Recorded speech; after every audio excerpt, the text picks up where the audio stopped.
নমস্কার, আপনাদের সবাইকে স্বাগত জানিয়ে আমরা শুরু করছি আমাদের আজকের এখনকার অনুষ্ঠান অবশ্যই আজকাল পরশু। আর এই অনুষ্ঠান হচ্ছে রবিবারের সন্ধে সুভাষ শাস্ত্রীর সঙ্গে।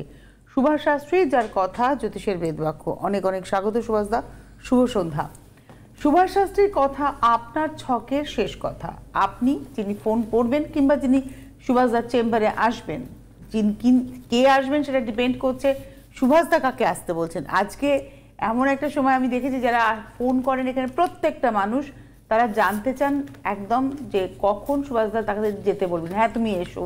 কিন্তু সুভাষ শাস্ত্রী এই কথাটা বলেন না। আজকের এই যুগে দাঁড়িয়েও সুভাষদা কিন্তু রিফিউজ করেন আপনার আশাকে, রিফিউজ করেন আপনার প্রতিকারকে। কারণ প্রতিকার, আপনি আসবেন মানে আপনাকে প্রতিকার দিয়ে তারও তো বেনিফিট থাকে না, একদম ব্যবসায়িক কথা বলছি কথাটাতে। কিন্তু সুভাষদা সেটাকে রিফিউজ করেন। এটা মনে হয় রিফিউজ করা এটা মানে গার্ডস থাকা দরকার। সুভাষদা, আমার মনে হয় যে দেখুন, রিফিউজ গার্ডস থাকা দরকার, এটা তো খুব একটা স্ট্রং তুমি একটা ওয়ার্ড ইউজ করলে, ইংরেজির খুবই শক্ত একটা শব্দ ইউজ করলে। কিন্তু কথা হচ্ছে যে আমার যে কাজটা হবে না সেই ক্লায়েন্টকে নিয়ে আমি রগড়াতে চাই না। তাহলে আপনি যাকে আসতে বললেন না, প্রতিকারের দিলেন না, তাহলে বুঝতে হবে যে তার ছকে ওটা আর কিছু করার নেই। গতকালকের ঘটনা একটা ঘটনা, সে তার নাতি কথা বলতে পারছে না, তার নাতি ঘুমিয়ে পড়ছে, ব্রেনটা ঘুমন্ত ব্রেন হলে তা হয়। সে ফোন করে আমার আমার স্টাফের কাছে জানতে চেয়েছে যে ওনার কাছে গেলে কি উপকার পাবো, কি করে আমার স্টাফ বলবে, তাহলে তো সেই সুভাষ শাস্ত্রী হয়ে যাবে। তো দেখুন, কনফিউশন থেকে আসাই উচিত নয়। ফার্স্ট অ্যাডভাইস তো আমার আসাই উচিত নয় যদি মনে হয় এইরকম কনফিউশন থাকে। আর দ্বিতীয় হচ্ছে, যাওয়ার পরে রেমিডিতে দিই মাত্র 10 জনকে 2 জন, এখন তো 2 জন 10 জনের। শিওর শর্ট না বুঝলে আপনার অর্থ খরচা করাবো না। সেক্ষেত্রে তো আমাকে ফিস দিতে হবে, আমি যে গুনে যে দেখবো সেটা তো আমাকে দিতে হবে, আদারওয়াইজ আমার কাছে আসা উচিত নয়।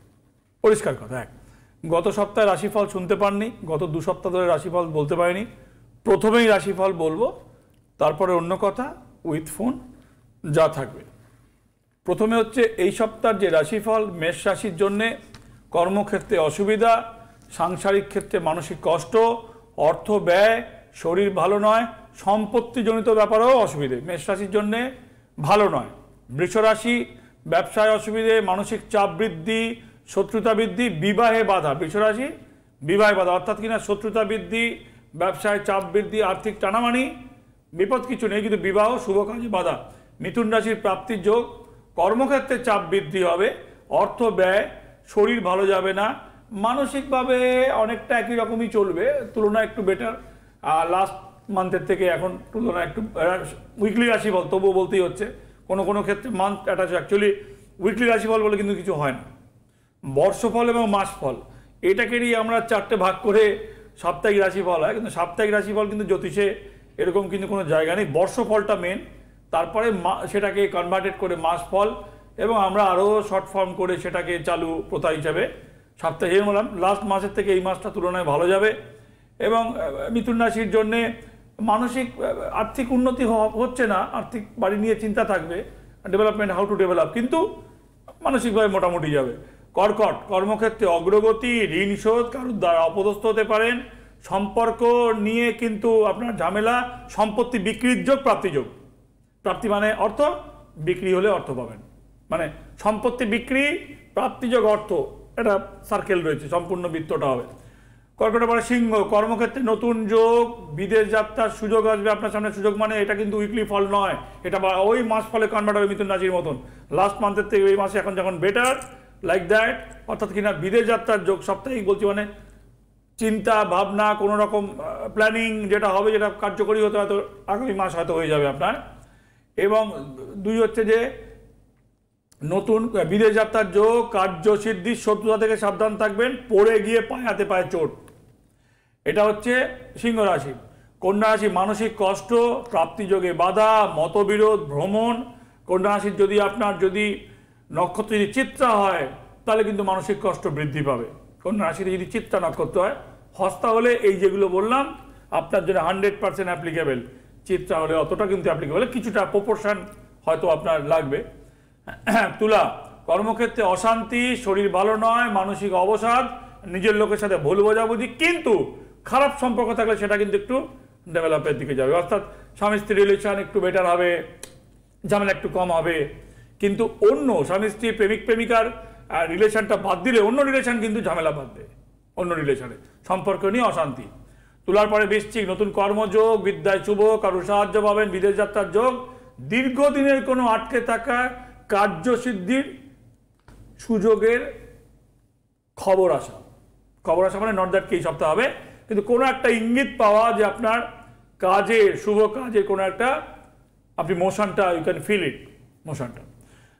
ধনু, শত্রুতা থেকে সাবধান, হয়রানি, শরীর ভালো নয়, রক্তপাত এবং হৃষ্টফাড়ার যোগ। ধনুরাশি ভালো নয়, ভালো নয় ধনুরাশি সর্বক্ষেত্রে। ধনুরাশি ভালো নয় যদি মূলা নক্ষত্র হয়, তার শরীরের ইনার পার্টের মধ্যে প্রবলেম, কিডনির প্রবলেম, ফুসফুসে মানে লাঙে জল জমতে পারে, আপনি হয়তো টের পাবেন না, জ্বর হচ্ছে, ঠান্ডা লেগে যাচ্ছে, বুঝতে পারছেন না, কিন্তু আপনার ফুসফুস সংক্রান্ত কিন্তু রোগ ধরা মানে আগামী দিনে মানে জটিল হচ্ছে। যে মূলা নক্ষত্রের বিশেষ সাবধানতা প্রয়োজন। You first go to doctor, consult your doctor, এবং প্রথম তো ডক্টর নয়, প্রথম তো নিজে কেয়ারিং হওয়া, ফিল করা, দেন গো টু ডক্টর। এবং তারপরে আপনি জ্যোতিষকে কোনো জায়গা দিতেও পারেন, বাট আপ টু ইউ। কিন্তু এই দুটো হচ্ছে নিজেকে সতর্ক থাকা এবং ডাক্তারের পরামর্শ না, এটাই আমার জ্যোতিষের পরামর্শ। তারপরে আপনি জ্যোতিষের কাছে আসবেন কিনা, that is up to you. মকর, ব্যবসার ক্ষেত্রে সাফল্য, নিজের লোকের সাথে মতবিরোধ, টাকা দিয়ে আটকে যাওয়া, শরীর ভালো নয়, মানসিকভাবে স্থিতি নষ্ট হওয়া। কুম্ভ, কার্যক্ষেত্রে বাধা, শত্রুতা বৃদ্ধি, মানসিক অবসাদ, প্রাপ্তির যোগ, প্রেমে রিলেশন নিয়ে হয়রানি। মিন, ঋণ শোধ, বিবাহ যোগ, কর্মক্ষেত্রে নতুন সুযোগ, স্থান পরিবর্তনে বেটার, মানসিক অবসাদ, অশান্তি। রাশিফল শেষ, ফোন হাজির। অবশ্যই। নমস্কার, কে রয়েছেন? হ্যালো। হ্যাঁ, আমি কোন্নগর থেকে বলছি দিদি। বলো। নাম বলবেন না বলতে চাইছেন না? না, নামটা বলবো না। আচ্ছা, নাম বলবে না? না। আচ্ছা, বলতে কেউ হবে না। এসেছিল আপনার জানাশুনো? হ্যাঁ, আমি গিয়েছিলাম আমাদের, আমি স্যারকে খুব ভালো মানে প্রচুর ভক্তি মনে করি। আমার ছেলের জন্য আমি জানো, আচ্ছা। আমার ছেলের ডেট অফ বার্থ হচ্ছে 29শে জানুয়ারি 1995। 29শে জানুয়ারি 1995, তাই তো? হ্যাঁ। কবে এসেছিলে তুমি আমার কাছে? আমি আপনার কাছে প্রায় 5-6 বছর আগে। 6 বছর আগে, মানে করোনা, বিফোর করোনা, ওই 17-18 সাল।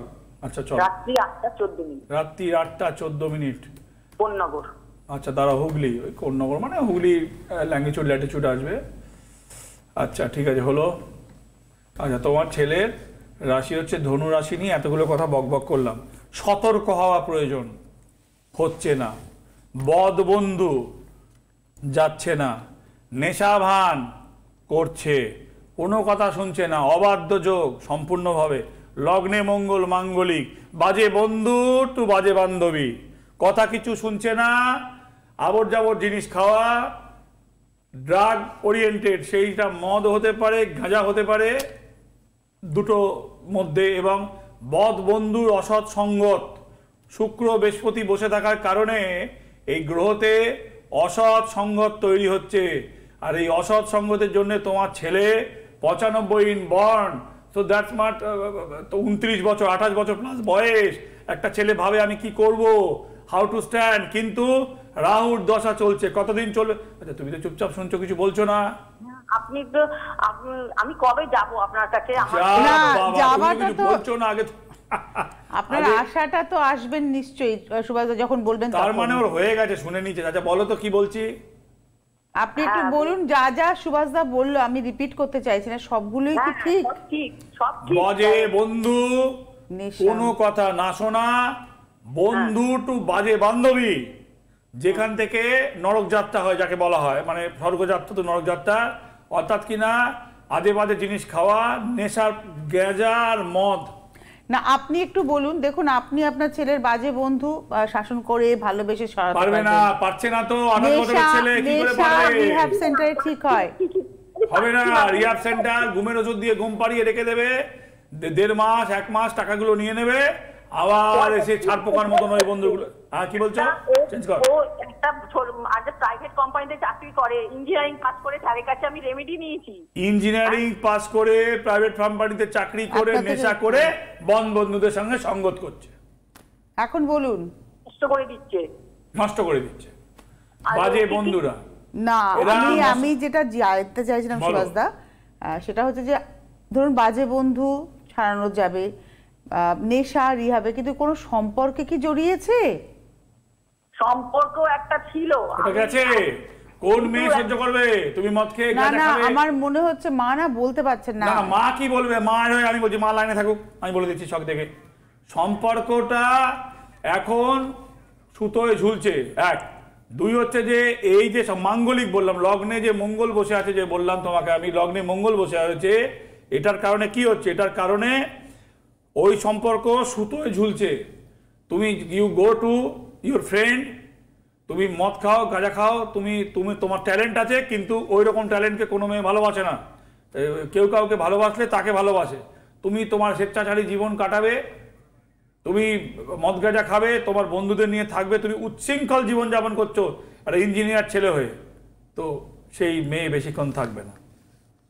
মা লাইনে আছে? না মা নেই লাইনে, সম্ভবত আপনি যোগাযোগ করবেন। উনি আসতে চাইছেন, কবে আসবেন আপনার কাছে? না এখন এই আমি গাঁজা মদের থেকে উদ্ধার করতে পারবো না। রাহুর দশা, আচ্ছা শুনে নাও, আচ্ছা আমি পারবো না বলছি, পাশাপাশি সাইকেলটা শুনে নাও। তোমার ছেলের ধনু রাশি, আমি বললাম কি ধনু রাশি নিয়ে এতগুলো কথা বলছিলাম, ঢুকেছে প্রথমে ধনু রাশি।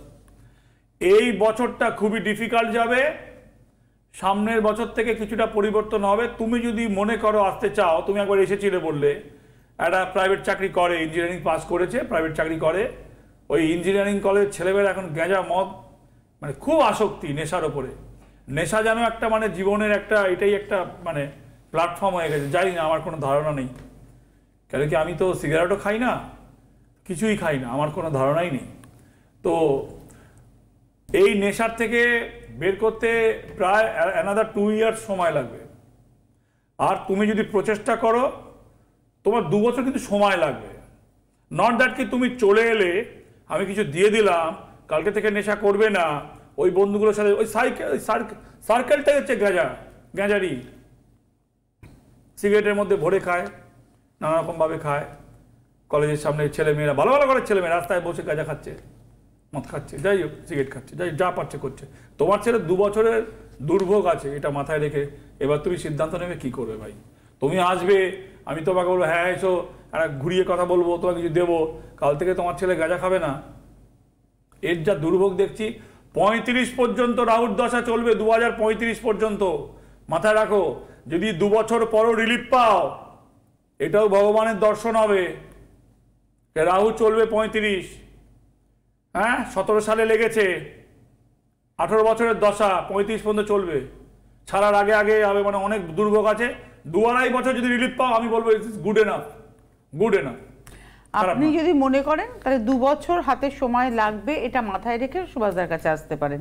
যেটা হয়তো 35 মানে আরো ধরুন আজ থেকে 9 বছর, তো ওই 9 বছরের জায়গায় 9 বছর এখন 29 আর না, ওর 35, আমি না সরি আমি 35 এটা ভাবছি, 35 সালের কথা ভাবছি। না 35 নয়, ওর 28 বছর বয়স, 35 পর্যন্ত চলবে, মানে ওর 35 সাল পর্যন্ত। 35 সাল মানে আরো ধরুন এখনো আরো 11 বছর, 11 ইয়ার্স, 11 ইয়ার্স থেকে আপনি 40, ওর 29, 11 প্লাস 40। হ্যাঁ, তার মানে এই 11 বছরটাকে আপনি 2 বছর স্প্যানে আনতে চাইছেন। বিরাট বিরাট অনেকটা কেনার। নমস্কার, কে রয়েছেন? হ্যালো হ্যালো, আমি সুপর্ণা সাহা বলছি। সুপর্ণা, কোথা থেকে বলছেন? অশোকনগর থেকে। নমস্কার তনুশ্রী। হ্যাঁ নমস্কার, বলুন কার সম্পর্কে জানবেন ভাই? আমার ছেলে সম্বন্ধে জানবো। কেউ এসেছিল? আমার দিদির মেয়ে গিয়েছিল অনেকদিন আগে। ও নিজের ফ্যামিলির ব্যাপারে খুবই ভালো আছে এখন।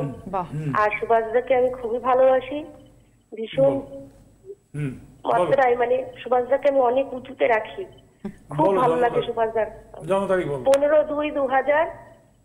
15/2/2000, ধরো একটু লাইনে ধরো। হ্যাঁ 15/2/2000, টাইমটা বলো, সময়টা বলো। হ্যালো, 6টা 27। 6টা 27 তুমি কখন? এতক্ষণ সময় নিলেই তো পরের লোক আর লাইন হ্যাঁ। পাবে না, কি দেবো? বনগা 6টা 27 কখন? এম সকালবেলা। আচ্ছা, আচ্ছা, লাইনে থাকো, ধরো। একে কি আগে দেখিয়েছি না আমাকে দেখাওনি? দেখানো হয়নি দাদা। দাঁড়াও, এই তো ভাই ঝামেলায় ফেসে যাবে, আইনি ঝামেলায় জড়িয়ে যাবে। ছকটা খুব ডিফিকাল্ট। এর যে ছকটা সেটা হচ্ছে শুক্র কেতু। শুক্র কেতু যে বসে রয়েছে লগ্নের দ্বাদশের শুক্র কেতু, এইটা কিন্তু একটা আইনি ঝামেলা, ঝঞ্ঝাট এবং নানাভাবে এর কিন্তু শত্রুতা, গুপ্ত শত্রুতা এবং তার ফাঁসিয়ে দেওয়া যাকে বলা হয়, ট্র্যাপে ফেলে দেওয়া, সেটা হবে কেন শুক্র কেতু। শুক্র কি করে? তমরসকে কন্ট্রোল করে। এর রাশি যেটা দেখা যাচ্ছে সেটা হচ্ছে যে বৃষ রাশিতে এর লগ্ন থেকে দ্বাদশে কেতু বসে রয়েছে। ব্যয়ের জায়গায় যে কেতু বসে রয়েছে এটা হচ্ছে ব্যয়ের স্থান, দশম হচ্ছে, নবম হচ্ছে ভাগ্যস্থান, দশম হচ্ছে কর্মস্থান, একাদশ হচ্ছে আয়, দ্বাদশ হচ্ছে ব্যয়। ব্যয়ের জায়গায় শুক্র কেতু, শত্রুতা বৃদ্ধি, মানসিকভাবে হয়রানি করা এবং আইনি ভাবে কিন্তু নানা রকম ভাবে জড়িয়ে যাওয়া। আপনি একটা কথা বলেছেন সুভাষদা, মৃগশিরা যে নক্ষত্র, মঙ্গলের নক্ষত্র, স্ট্রং নক্ষত্র বৃষ রাশিতে, আর দ্বাদশে কেতু, শুক্রযুক্ত কেতু, আইনি ঝামেলায় জড়িয়ে পড়া, তমরসকে কেন্দ্র করে। হ্যাঁ, কি বলছিলেন তুমি? আপনি একটা কথা বলেছেন ট্র্যাপে পড়ে যাওয়া। আপনার ছেলে কি কোনো ট্র্যাপে পড়েছে, হ্যাঁ কি না? হ্যাঁ দিদি, ইদানিং পড়েছি। আমার ছেলে এই রিসেন্ট 5 মাস হয়েছে চাকরি পেয়েছে। হ্যাঁ, একটা মেয়ে ও সাথে ও সম্পর্ক হয়েছে। হ্যাঁ, এখন মেয়েটা ওকে চাপ দিচ্ছে, 2 মাস হয়েছে এই মেয়েটা ওকে চাপ দিচ্ছে বিয়ে করার জন্য। শোনো হ্যাঁ ভাই, দোষ মেয়ের না তোমার ছেলে? হ্যাঁ না শোনো, হ্যাঁ হ্যালো, দোষ কার আমি এটা কিন্তু এখানে সিদ্ধান্ত দিতে আসিনি। আমি বলছি শুক্রযুক্ত কেতু, শুক্র হচ্ছে তমরসের কারক, তমরসের কারক, কামনা বাসনা। ওখানে কেতু মানে একটা অবৈধ সম্পর্ক হবে। মৃগশিরা নক্ষত্র তোমার ছেলে, তোমার ছেলে 2 মাস হয়েছে না 2 দিন হয়েছে না 2 ঘন্টা হয়েছে না 2 বছর হয়েছে, ডাজন্ট ম্যাটার। মেলামেশা তো হয়েছে, মোবাইলের দৌলতে ভালোই মেলামেশা হয়েছে। 2 মাসে অনেক মেলামেশা হতে পারে। তো মেয়েটার কাছে এমন কিছু জিনিসপত্র রয়েছে, ক্লু রয়েছে, যেটা বিয়ের জন্য প্রেসার ক্রিয়েট করলে তোমার ছেলে সামনাসামনি তো না করতে পারবে না। না ভালো করে বলবো আমার কথা। মেয়েটা যে বিয়ে করতে চাইছে, আপনার ছেলে বিয়ে করতে চাইছে না? ওর ছেলে তো মিশেছে। হ্যালো, হ্যাঁ দাদা, তোমার ছেলে তো এখন মনোমালিন্য হয়েছে দুজনের মধ্যে। সে তো হবে, মনোমালিন্য হলেই তো আর মালিন্য হয়ে দূরে চলে যাবে না বাবু। মালিন্য হয়েছে হোক, কিন্তু মেলামেশা নেই, কিন্তু মনোমালিন্য হয়েছে। এখন বলছে ওই ছেলে বলছে ও খুব ঝগড়া করে, ছেলে বলছে এখন ঝগড়া করে। ছেলে বলতো আগে 1 মিনিটে ওর হোয়াটসঅ্যাপ নালে ছেলে তখন পাগল হয়ে যেত। হ্যাঁ দাদা, তাহলে আমি কবে যাব আপনার কাছে? তুমি বলো। দাঁড়াও, ছাড়ানোর ব্যাপারে আসবে না ভাই, প্লিজ। আমি বলছি, দাঁড়াও বাবা, ভালো করে বুঝে নাও। ছেলে বলছে এখন ও খুব ঝগড়া করে, কিন্তু ওই ছেলেই তো আগে মুহুর পাঠাতো, এটা ওটা 2 আঙুলে টিপতো না, আমি তো পারবো না, এরকম করে ফটাফট লিখে ফেলছে, ঝড়ের বেগে লিখে ফেলছে। ভালো, লেখা খারাপ নয়, কিন্তু ঝগড়া করে কি করে ভাই। দেখো, এমন কিছু 2টো জিনিস আমি বলতে পারি। আমাকে তো নিউট্রাল কথা বলতে হবে। তুমি লাইন পেয়েছো বলে তোমার পক্ষে বলতে হবে, আমি এরকম লোক নই। না দেখো, বিয়ে করব না এখন বলা যাবে না, সুইসাইড করতে পারে, কিছু করতে পারে, তোমার ছেলে ফেঁসে যাবে, তোমার ছেলে ফেঁসে যাবে। হ্যাঁ, এবার তুমি বুঝে নাও। দাদা মেয়েটা এমনি ভালো দাদা? দেখো, সব মেয়ে সব ছেলে ভালো মন্দ নিয়েই তো মানুষ। কেউ মানে আমার চোখে কি সব ভালো আছে? আমি কি সব ভালো? তোমার ছেলে কি সব ভালো? না ইয়েস, ভালো এরকম করতে না। তো this is a real answer. সবাই কি সব ভালো? আমি কি সব ভালো? তো এই দোষ গুণ এগুলো মধ্যে নিয়েই তো প্রেম হয়েছে। হ্যাঁ, এগুলো নিয়েই তো এত কিছু হয়েছে, হ্যাঁ, তাই না? তো তো এখন তুমি একটা কথা বলো, সেটা হচ্ছে এখন তো বিয়ের ব্যাপার নেই, আরো কিছুদিন মিশুক, তারপরে যদি মেয়েটা সরে যায় সরে যাবে। সেটা আমারও বক্তব্য ছিল তাই। হ্যাঁ, আমি তো জানিও না, এই রিসেন্ট আমাদের বাড়িতে তুমি এসো, আমি এটা নিয়ে আর টিভিতে আর আমি যা বলার বললাম। কি বলছিলেন একটা? হ্যাঁ বলো বলো বলো। রিসেন্ট কি হয়েছে? এই রিসেন্ট মেয়েটা আমাদের বাড়িতে এসেছিল 2-3টে বন্ধু বান্ধব নিয়ে। হ্যাঁ, শুভম আমার সাথে কথা বলছে না, ওকে হচ্ছে গিয়ে আমাকে বিয়ে করতে হবে। হ্যাঁ, সেই জায়গাটা তো ছেলে তৈরি করেছে। মানে আপনাকে এসে থ্রেট দিয়ে গেছে? থ্রেট, দেখো এটা তুমি যদি বলো থ্রেট, ডেফিনেটলি আমি কাউকে ভালোবেসেছি, এটাকে থ্রেট, আমি এটা একদম আমি 100% বলে এটা থ্রেট। আমি কাউকে ভালোবেসেছি, তুমি বিয়ের প্রপোজাল দিয়ে মিশেছো? না, আমি কাউকে ভালোবেসেছি, আমি 5 মাস প্রেম করে আমি যদি এখন বলি যে আমাকে বিয়ে করতে হবে, আমি যার সঙ্গে প্রেম করছি সে বলছে না আমি এখন করবো না, আমাকে কিছু সময় দাও। ডেফিনেটলি আমি যাকে ভালোবাসি আমি তাকে সময় দেব। বলো এবার বলো। আচ্ছা, আই এগ্রি। এবার বলো। আমি তার মাকে গিয়ে থ্রেট করব, গিয়ে বন্ধু বান্ধব নিয়ে তাই করেছে তো বললেন ভদ্রমহিলা। আমি আমার ঘটনা এরকম দেখা, নর্থ বেঙ্গলের ঘটনা, তুমি লাইনটা রাখো। নর্থ বেঙ্গলের ঘটনা, তাকে নিয়ে অফিসের নাম করে 3 দিন গিয়ে এক জায়গায় থেকেছে। না আমি তো বলছি, হ্যাঁ তাকে অবসান করেছে। শোনো না, তারপরে বলছে এখন তো খুব মুখরা বিয়ে করবো না। সেটা তো দোষী, কিন্তু এই ছেলেটা তো বলছে যে আমি 5 মাস মিশেছে, এখন ছেলেটা বিয়ে করতে চাইছে না, এখন অ্যাভয়েড করছে অ্যাকচুয়ালি। 5 মাসে কেনই বা বিয়ে করবে? 5 বছর প্রেম করার পরে বিয়ে করবে? না আমি যেটা বলছি, তুমি যেটা বলছো আমি আই এগ্রি, বাট কিন্তু সার্কামস্ট্যান্স এরকম তৈরি করে দিয়েছে। তুমি আমাকে ঘাট থেকে দুম করে নামিয়ে দেবে মিশে, এটা হবে না। সার্কামস্ট্যান্স এরকম তৈরি হয়ে গেছে। না বিষয়টা কি বলতো, একটা ছেলে চাকরি করার পরে না তাকে অন্তত কিছুদিন সময় দিতে হয়, তাকে মেশাটা তো অন্যভাবে মিশে ফেলেছে। আমরা এটা নিয়ে তো নারী পুরুষের বিভাজন নিয়ে তো এগ্রিমেন্ট নয়, আর্গুমেন্ট এখানে হচ্ছে যে আপনার ছেলের ভবিষ্যৎটা। সুভাষদা, প্রশ্ন হচ্ছে এই ছেলেটার ভবিষ্যৎটা কি দেখছেন? ভবিষ্যৎটা এর ঘাড়ে চাপবে। ওকে, নামানো যাবে না। ওকে, এখন এর বেশি টিভিতে আমি কিছু বলতেও পারবো না। টিভি আমার লিমিটেশন আছে এখানে বলার। এটা আমার চেম্বার নয়। মা কি যোগাযোগ করবে? সেটা করতে পারে। আপনাকে সুভাষদা যোগাযোগ করতে বলেছে। দেখুন, এটা টিভির পর্দায় কথা বলছে, এখানে লিমিটেশন আছে। আমি যখন আমার চেম্বারে কথা বলবো আমি সবই বলতে পারি, যেটা ট্রু সেটা বলতে আমার কিছু। আমি তো 96 সালে দমদমে সিপিএম এর নেতাকে যা বলেছিলাম তাতে আমাকে গালাগালি দিয়েছিল। আমি এটা বলেছিলাম যে ভাই নেতাগিরি থাকবে না, দিন আসবে পার্টি পাল্টে যাবে, নেতা থাকবে না, নেতা হবে, সবই হতে পারে। নেতা টু কনভার্টেড নেতা অনেক দেখেছি, রং পাল্টে গেলেই। সো অনেক করে তো আমার কিছু আটকায়নি, তো আমি কিছুই বলতে পারি। বড় এর সামনে প্রতিকারের সামনে আমি দিই না, ভাই হবে না। বাকি একটা কথা খুব পরিষ্কার, সুভাষ শাস্ত্রী তাকেই প্রতিকার দেবে যিনি কাজটা পাবেন। পরিষ্কার, মানে কথাটা কিন্তু দুরকম। যদি বুঝে যাই ও ঘাড়ে চাপবেই, বউ হবেই, তাহলে দিয়ে লাভ নেই। হ্যাঁ, আপনাকে আসতে হবে সামনে, আরো বিশ্লেষণ করতে হবে। এখানে তো এক মুহূর্তের মধ্যে সুভাষদা চোখ দেখেন, সুভাষদা তো ডেট অফ বার্থ দেখেন, চোখটা একজনের দিকে, আপনার দিকে তাকেই কথা বলে যাচ্ছেন। পুঙ্খানুপুঙ্খ বিশ্লেষণ এবং প্রয়োজনে আপনার একদম স্থায়ী সমাধান। প্রতিকার, সুভাষ শাস্ত্রীর প্রতিকার হচ্ছে সমস্যার স্থায়ী সমাধান। যোগাযোগ করতে থাকুন। মায়ের নির্দেশ, মায়ের আশীর্বাদ, গুরুদেবের নির্দেশে তার এই পেশায় আসা এবং আজকে এই পেশাতে এক অবিনশ্বর হিসেবে থেকে যাওয়া। তার কথা জ্যোতিষের বেদবাক্য, তার কথা আপনার ছকের শেষ কথা, তার প্রতিকার আপনার সমস্যার স্থায়ী সমাধান। অনেক ধন্যবাদ সুভাষদা আপনাকে, এবং অবশ্যই ধন্যবাদ আপনাদের। নমস্কার। জ্যোতিষ হলো বেদের অঙ্গ, আর সুভাষ শাস্ত্রীর কথা জ্যোতিষ জগতে বেদবাক্য।